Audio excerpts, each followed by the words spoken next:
नमस्कार, स्वागत है आपका इंडिया न्यूज 53 में। आपके साथ मैं हूं फिरदौस। आइए नजर डालते हैं आज की गतिविधियों पर। कलेक्टर प्रवीण सिंह ने जिला अस्पताल की लिफ्ट चालू करने के दिशा निर्देश अस्पताल प्रबंधन को दिए हैं। बहुत ही जल्द लिफ्ट चालू की जाएगी।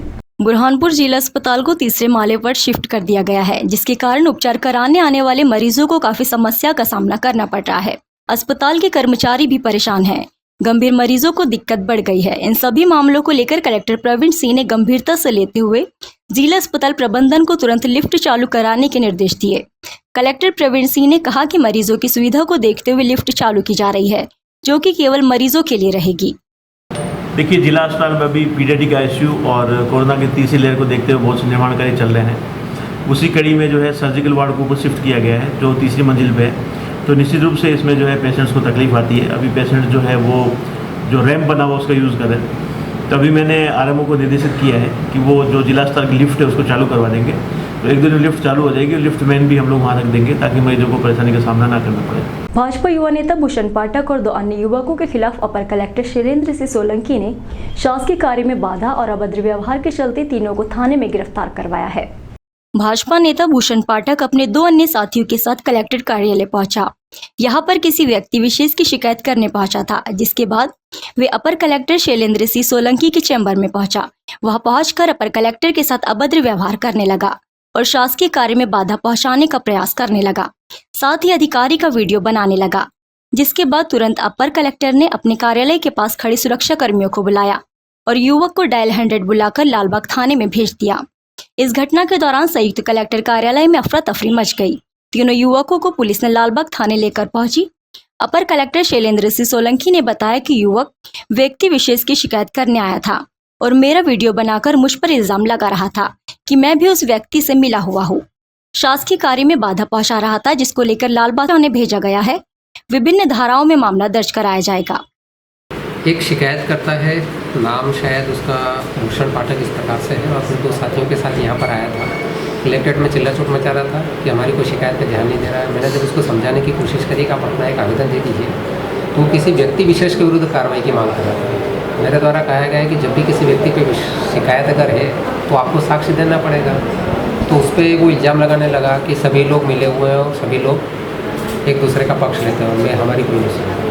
जो कि वो हुड़दंग कर रहा था और हमारे शासकीय कार्य में बाधा पहुंचा रहा था, इसलिए मैंने उनको थाने पर भेज दिया। सर, क्या केस दर्ज किया जाएगा इसके? ये वो टीआई साहब ही बता पाएंगे कि कौन सी धाराओं में कार्रवाई की जाएगी। सर, इसके कुछ पुराने आपराधिक रिकॉर्ड भी ढंगा लिए जाएगी? नहीं, अभी इस संबंध में मुझे पता नहीं है, लेकिन जो जिस प्रकार से वो आकर के चिल्ला चोट मचा रहा था, इससे मुझे लगा कि शायद वो इसी उपद्रव प्रति का ही व्यक्ति है शायद। मेरी गवर्नेंस अधिकारी के खिलाफ शिकायत की है, तो मेरे को दबाया जा रहा है और मेरे विरुद्ध कार्रवाई करने की धमकी देके झूठा केस बनाया जा रहा है मेरे खिलाफ। तो आपने बदसलूकी की अधिकारी के साथ? कोई भी बात नहीं की, सब वीडियो बने हुए हैं, सब बाकायदा कुछ बने हैं। हमने सिर्फ निवेदन किया कि जांच दर गठित होना चाहिए, तो वो बोले कि जांच दर गठित नहीं होगा, आप शिकायत वापस ले लो। हम क्यों वापस लेंगे? सिंधी बस्ती गणपति नाका बाईपास रोड को अब जल्द ही सीसी रोड के रूप में बनाया जाएगा, जिसके लिए टेंडर भी जारी किए जा चुके हैं। इस रोड की खस्ता हाल के कारण स्थानीय निवासियों सहित वाहन चालक कई दिनों से परेशानी झेल रहे थे, जिन्हें अब रोड के बन जाने के बाद राहत मिलेगी। सिंधी बस्ती से गणपति थाना पौष मार्ग का बाईपास आम जनमानस की सुविधाओं के लिए बनाया गया था, ताकि लोगों को शनिवार से सिंधी बस्ती की ओर जाने के लिए परेशान ना होना पड़े और इससे शनिवार यातायात का दबाव कम हो। लेकिन जब से ये बाईपास रोड बना है, जब से मुसीबतें कम होने की जगह बढ़ गई। बड़े गड्ढे आवागमन करने वालों के लिए सिर का दर्द बन चुके हैं। लोगों को कई समस्याओं का सामना करना पड़ रहा है। कई वाहन चालकों के वाहनों को नुकसान पहुंच रहा है और तो और स्थानीय लोगों के लिए ये बाईपास कई समस्याएं पैदा कर रहा है। कई बार इस बाईपास को लेकर समाज संस्थाओं और मीडिया ने शासन प्रशासन को अवगत कराया, जिसको गंभीरता से लेते हुए जिला प्रशासन ने सिंधी बस्ती चौराहा से गणपति थाने तक पौष मार्ग के टेंडर जारी कर दिए हैं। 10 करोड़ 55 लाख की लागत से इस रोड पर सीसी रोड का निर्माण किया जाएगा। बहुत ही जल्द लोगों को परेशानी से निजात मिलने वाली है। कलेक्टर प्रवीण सिंह ने कहा कि टेंडर जारी कर दिए गए हैं। ये रोड सीसी रोड बनाया जाएगा। डामर रोड में दिक्कत आती है, लेकिन जब ये सीसी रोड बन जाएगा तो क्षेत्र का विकास होगा। देखिए, गणपति नाका से जो सिंधी बस्ती बाईपास रोड थी, वो सड़क जो है बहुत ही जर्जर अवस्था में पहुँच गई थी और वहाँ आवागमन में और ट्रैफिक के बहुत सारे इश्यूज आ रहे थे। तो शासन ने इसको काम को प्राथमिकता से लेते हुए इस काम की स्वीकृति दे दी है। अभी लगभग 10 करोड़ 55 लाख की लागत से ये सड़क बनेगी और ये पूरी सड़क जो है सीमेंट कंक्रीट की रहेगी, ताकि जो डामर की सड़कों में इश्यू आते हैं पानी इकट्ठे होने वाले और सड़क के टूट जाने वाले वो इश्यूज में नहीं आएंगे। ये पूरी सीमेंट कंक्रीट की रोड है और अब इसका टेंडर भी फ्लोट हो गया है। 14 तारीख जो है टेंडर डालने की लास्ट डेट है। जैसे ही टेंडर में कोई पार्टी इसमें पार्टिसिपेट करके जो सबसे न्यूनतम बिड डालेगा, L1 बिडर होगा, उस L1 बिडर को हम लोग जो है लेटर ऑफ एक्सेप्टेंस जारी करेंगे और उसके बाद में जो काम चालू होगा। तो ये एक बड़ी समस्या जो जिले में लोग फेस कर रहे थे उसका समाधान जो है जिला प्रशासन प्राथमिकता के आधार पर कर रहा है। शीघ्र ही ये जो गणपति नाके से सिंधी बस्ती बाईपास रोड है उसकी स्थिति अच्छी होएगी और लोगों को एक सुगम आवागमन मुहैया होएगा। संत पुजारी समिति द्वारा एक पत्रकार वार्ता लेकर शासन की ओर से संत पुजारियों को मिलने वाले मानदेय की मांग की गई। बुरहानपुर जिले में 1800 से भी ज्यादा संत पुजारी मंदिरों धार्मिक स्थलों पर पूजा अर्चना कर अपना जीवन बसर करते हैं। इनमें से कई पुजारी संत गरीब होने के कारण अपनी आजीविका चलाने के लिए परेशान हो रहे हैं, जिसको देखते हुए पुजारी समिति द्वारा उदासीन आश्रम में एक पत्रकार वार्ता ली गई, जिसमें समिति के अध्यक्ष प्रीति सिंह राठौर, संत पुष्करण जी महाराज और अन्य सदस्य मौजूद थे। संतों ने बताया कि शासन द्वारा जो संतों पुजारियों को मानदेय देने की घोषणा की गई थी उसको पूरा किया जाए, साथ ही संत पुजारी अपनी छोटी छोटी जरूरतों को पूरा कर सके। समिति के अध्यक्ष प्रीति सिंह राठौर ने बताया कि कमलनाथ सरकार द्वारा संत पुजारियों को मानदेय देने की घोषणा की गई थी और उसका सर्वे भी किया गया था, लेकिन सरकार बदल गई तो संत पुजारियों को दिए जाने वाला मानदेय भी बंद कर दिया गया। यदि संत पुजारियों को शिवराज सरकार द्वारा जल्द से जल्द मानदेय नहीं दिया गया तो उग्र आंदोलन किया जाएगा। हम लोग की यही मांग है, संत पुजारियों के लिए जो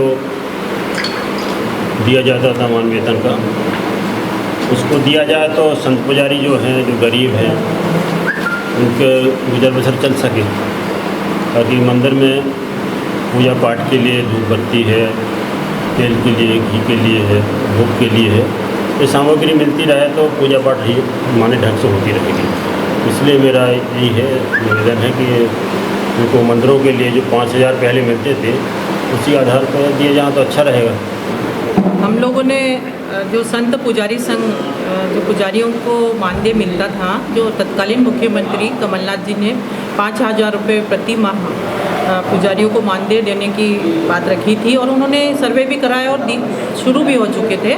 लेकिन चूँकि सरकार शिवराज सिंह की अभी बीजेपी की सरकार आ गई है तो उसमें उन्होंने 8 करोड़ का बजट पास भी किया है, लेकिन वो बजट तो पास हो चुका है, लेकिन उन पुजारियों को जो बहुत गरीब है, कम से कम बुरहानपुर में ही सोचा जाए तो 1800 पुजारी हैं, तो वो प्राइवेट और सरकारी उन्होंने अलग अलग कर रखे, लेकिन मंदिरों की गणना के आधार पर हर पुजारी को 5000 रुपये कम से कम दिए जाए। जिला प्रशासन ने कोरोना वायरस की पहली लहर और दूसरी लहर पर काबू पर सफलता पाने के बाद तीसरी लहर के लिए तैयारियां शुरू कर दी है।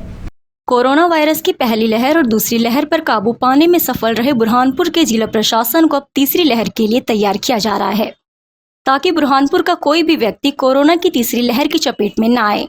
भले ही शहरवासियों ने कोरोना गाइडलाइन का पालन करना छोड़ दिया हो, लेकिन जिला प्रशासन अभी भी मुस्तैद है और फिर से वह जनता से अपील कर रहे हैं कि वह अपनी आदतों को बदले नहीं, मुंह पर मास्क लगाए, सोशल डिस्टेंसिंग का पालन करे और सामाजिक दूरी बनाए रखे। तीसरी लहर को देखते हुए कलेक्टर प्रवीण सिंह ने जिले वासियों से अपील की है कि सभी जितना हो सके कोरोना गाइडलाइन का पालन करें। स्वास्थ्य संबंधी समस्या हो तो तुरंत नजदीकी स्वास्थ्य केंद्र पर जांच करवाए। देखिए, केरला में केसेस बढ़ने की खबर जो है आप लोग भी पढ़ रहे हैं, मैं भी पढ़ रहा हूँ, और विश्व के दूसरे हिस्सों में भी केसेस की बढ़ने की खबरें आ रही है। तो निश्चित रूप से बुरहानपुर को हमको सजग रहना होगा। जो जिला अस्पताल निर्माण कार्य होने वाले हैं, चाहे 1000 LPM का ऑक्सीजन प्लांट का लगना है, चाहे CT स्कैन मशीन का लगना है, बच्चों के लिए पीडियाट्रिक ICU वार्ड का बनना है, 120 ऑक्सीजन बेड्स की सप्लाई व्यवस्था करना है, ऑक्सीजन कंसंट्रेटर्स हम लोगों ने खूब परचेज कर लिए हैं। ये सारे काम हम लोग जो है अगस्त के महीने में पूरे कर लेंगे और पूरा करके उसको फंक्शनल भी कर लेंगे।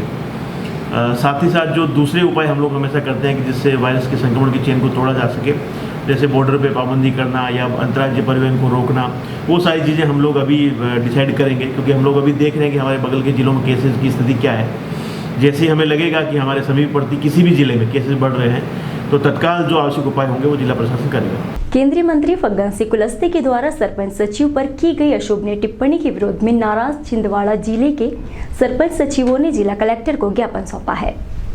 केंद्रीय मंत्री फग्गन सिंह कुलस्ते के द्वारा सरपंच और सचिव का अशोभनीय और अभद्र शब्दों का प्रयोग करते हुए कौवा जैसा उल्टा लटकाने की बात से नाराज छिंदवाड़ा जिले के सरपंच और सचिव संघ के अध्यक्ष प्रदीप राय के नेतृत्व में छिंदवाड़ा जिले के सैकड़ों सरपंचों ने जिला कलेक्टर को ज्ञापन सौंपकर गंसी कुलस्ते के द्वारा मध्य प्रदेश के सभी सरपंच सचिवों से माफी मांगने की बात कही या फिर वो अपना इस्तीफा दे।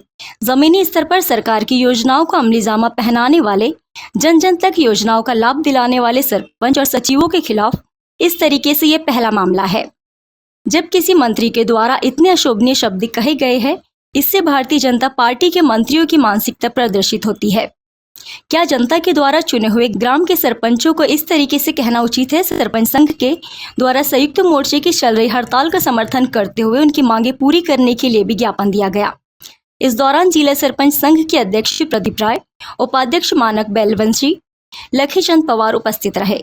कैमरामैन जफर अली के साथ शेखो वेद की रिपोर्ट। आज जिला सरपंच संघ की ओर से हम लोग माननीय महामहिम राज्यपाल महोदय को एक ज्ञापन सौंपे हैं, माननीय कलेक्टर महोदय के माध्यम से। सबसे पहली हमारी मांग तो यह है कि जो विगत दिनों अगन सिंह कुलस्ते जो केंद्रीय मंत्री हैं, बड़े संभ्रांत हैं, लेकिन उन्होंने हमारे खिलाफ सरपंचों के खिलाफ और सचिवों के खिलाफ जो भाषा का उपयोग किया है, कौवे जैसे लटकानी जैसी बात की है, तो वो अभद्र भाषा है। हमें पशु पक्षी की संज्ञा दी है, ये गलत बात है। हम उसकी कड़ी वक्तव्यता करते हैं और उनसे मांग करते हैं या तो वो सार्वजनिक रूप से सरपंचों से माफ़ी मांगे, अन्यथा मध्य प्रदेश के समस्त सरपंचों से माफ़ी मांगे, या फिर यदि वो माफ़ी नहीं मांग सकते, उनके अंदर ऐसी भावना माफ़ी नहीं मांग सकते, तो वो अपने पद से इस्तीफा दें। हमने महामहिम राज्यपाल महोदय से निवेदन किया है कि यदि वो इस्तीफा भी नहीं देते तो उन्हें पद से बर्खास्त किया जाए। साथ ही साथ हमारे जो सचिव संघ और त्रिस्तरीय पंचायत राज मोर्चा के जो कर्मचारी पिछले 12-13 दिन से भूख हड़ताल पर बैठे हुए मध्य प्रदेश की सरकार ने अभी तक कोई सुध नहीं लिए। उनकी हड़ताल में जाने के कारण ग्रामीण क्षेत्र के समस्त काम प्रभावित हो गए। कोई भी जन आकांक्षाओं के काम पूरे हो नहीं रहे, समस्त काम रुके पड़े हैं। आज स्थिति यह है कि मनरेगा की काम भी बंद है, मजदूरों को भुगतान नहीं होने के कारण उनकी रोजी रोटी की संकट पैदा हो गया है। वृक्षारोपण होना था जो प्रकृति आज के लिए अभी वर्तमान में जो इस बरसात के मौसम में प्रकृति संरक्षण के लिए जो वृक्षारोपण होना था, और इस तरह के समस्त जन हितैषी काम है वो सब बंद पड़े हैं। जल संवर्धन के काम भी बंद पड़े हैं। तो हमारा निवेदन है मध्य प्रदेश सरकार से कि शीघ्र उनकी मांग को सुने, उनकी मांग जायज़ है, हम उनका आज से समर्थन करते हैं और हमारा ये मांग है कि उनकी शीघ्र उनकी मांग पूरी करें जिससे कि वो काम लौट सके।